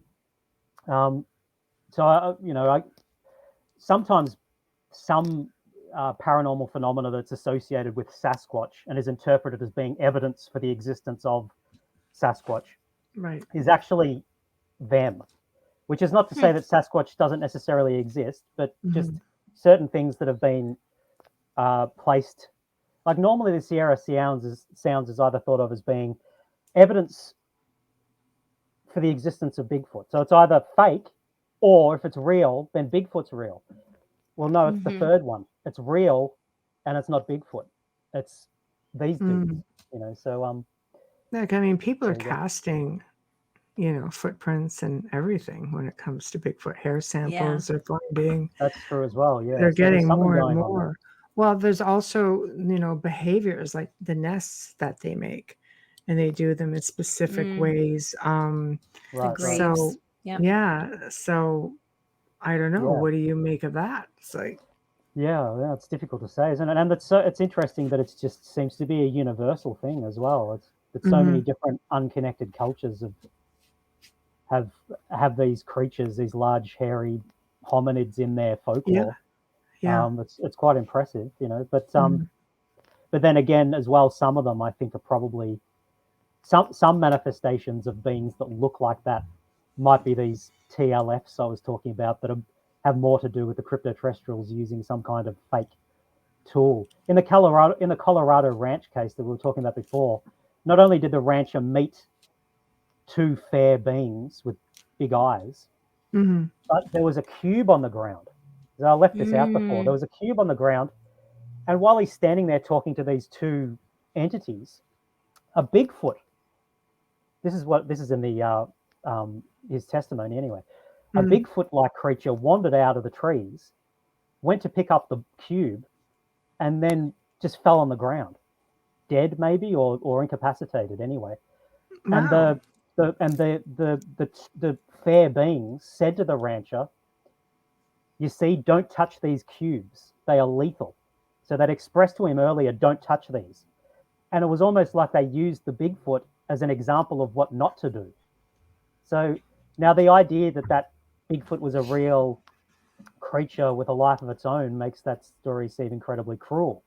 But if the Bigfoot was some kind of biological robot or creation, Right. then it's a different story, perhaps. He's just being used as a cautionary tale, you know, what not to do. But yeah, that's good. I don't know about whether or not Bigfoot's real. Lots of people definitely believe in Bigfoot and wholeheartedly and sincerely and genuinely say that they've seen them and stuff like that. So, yeah. Well, I mean, there's a lot of people putting a lot of time, money, and energy into trying to figure it out. Sure. I think there's just so many. I think it's because it's the one that's most often seen. Like let's just go off and talk about lake monsters for now. You know, they're all over the world, and the most famous, of course, is Nessie, the Loch Ness monster. What is your thought on that? Because is that a crypto-terrestrial? Like they've done samples in the water. They don't think that they've done sonar. They've done everything. They don't think that it can sustain a creature that big for long periods of time, especially with food or shelter, anything of that nature. Yeah, You know, beam me up, Scotty. Portal. What is that? It's like, why not? Why not in the water? Yeah. If it was some kind of unreal thing like a TLF, like some kind of biological creation, then you would ask the next question would be why? You know, what would be the motivation? But because you know, when we're talking about giant hominids, giant wolves, giant dogs, sort of dinosaur-like creatures that are seen at Skinwalker Ranch and other places, those things seem to have an impact on people, and they're scary, I suppose. With Loch Ness Monster, people see it off at a distance, but it's not necessarily threatening, is it? I mean, there are reports of it breaking boats, maybe, and things like that as well. But it's also one of those areas that seem to be, and again, we go back to the Aleister Crowley, who specifically wanted this location because of the fact that, paranormally speaking, it was very active. Same with UFOs, same with cryptids. It apparently was one of those spots that had everything. Right. Okay, so it's like a real eerie place. Yeah, it's. Well, I'm at a loss. I'm at a loss for that one. Place, yeah. It's quite beautiful, but it's I don't know. It's just one of those places where you have a good mix of literally everything. So I don't know. I don't know. But as we're slowly, coming towards the top of the hour, why don't you tell everybody what you have coming up, what you're up to, promote the book, how to find you. Yeah, cool. Go. Yeah. So my book, Children of Orion: Finding the Crypto-Terrestrials, is published by Phil Mantle at Flying Disc Press, and it's on Amazon, paperback, hardback, and digital Kindle. And I'm working diligently on the second book, which should be out early next year. and that's going to, well, it has a huge amount of extra cases. I'm building what I call the CT profile further on, Crypto-Terrestrial profile, compendium of characteristics through cases to build a bigger and bigger and clearer picture of who these beings are and what they are. And I've got my YouTube channel, which is just my name, if people are interested in looking at that as well, Ryan Musgrave Evans. And I'll very quickly, because you mentioned Aleister Crowley, I'll just jump off just very, very quickly. That reminds me, Aleister Crowley, infamous occultist. People who are interested in ufology will be aware of him, probably because in a ritual he allegedly came into contact and sort of manifested a being and did a sketch of it, and the being looks a lot like what we'd say was a grey nowadays, with a huge head and things like that.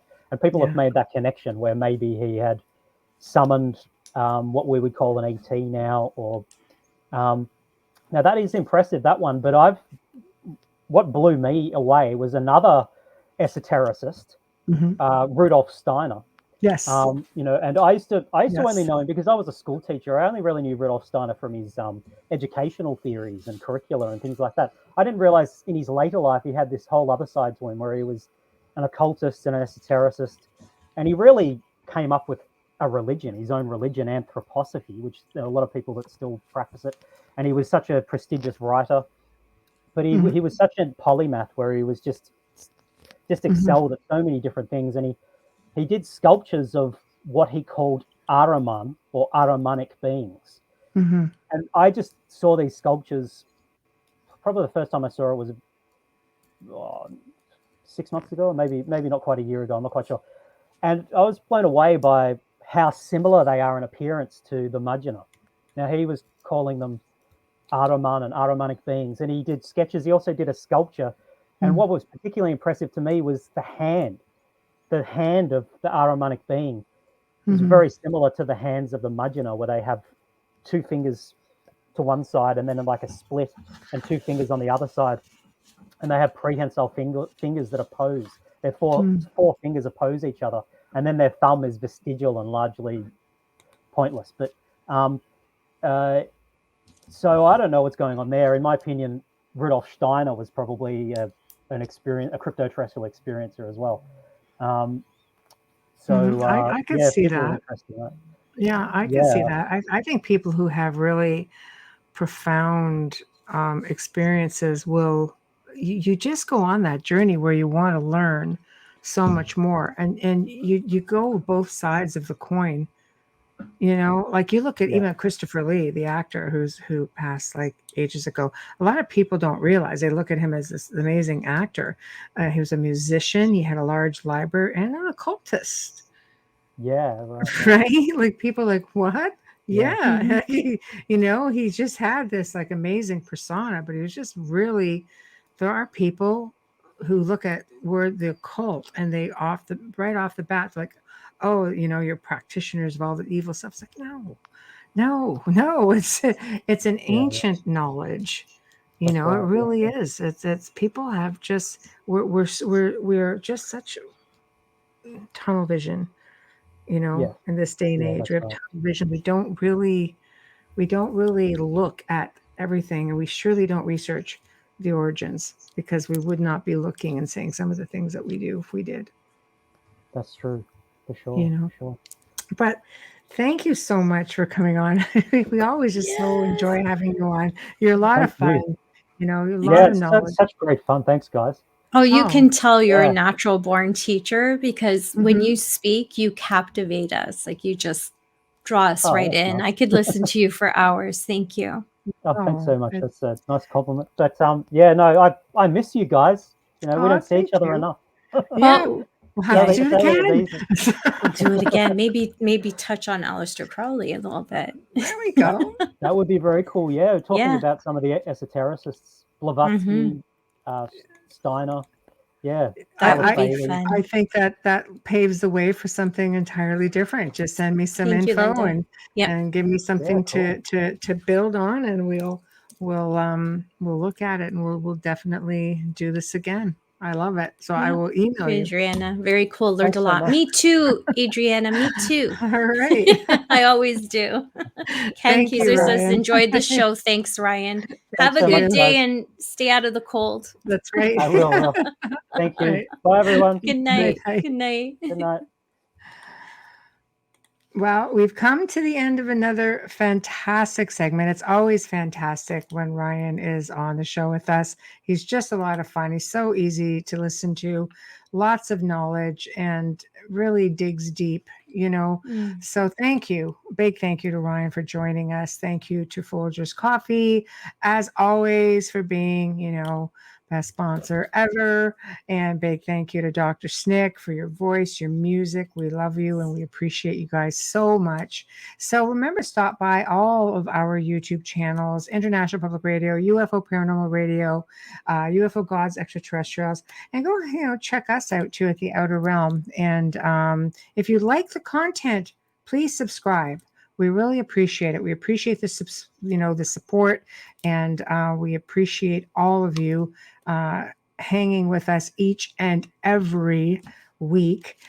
Tomorrow is going to be a lot of fun, actually, because we are doing, back by popular demand, just saying, we're doing another roundtable conversation because freaking heck, we've got things to freaking talk about. Let me tell you Boy, what. do we ever. See, You don't want to miss it because That's I right. got smoke coming out of my ears. Just saying. Oh my God. Yeah, we've got a lot to talk about. And of course, chat room is going to be open and we're going to have a full-on discussion. So make sure that you are joining us. You don't want to miss it. So have yourselves all a great evening. We'll see you tomorrow night. Good night.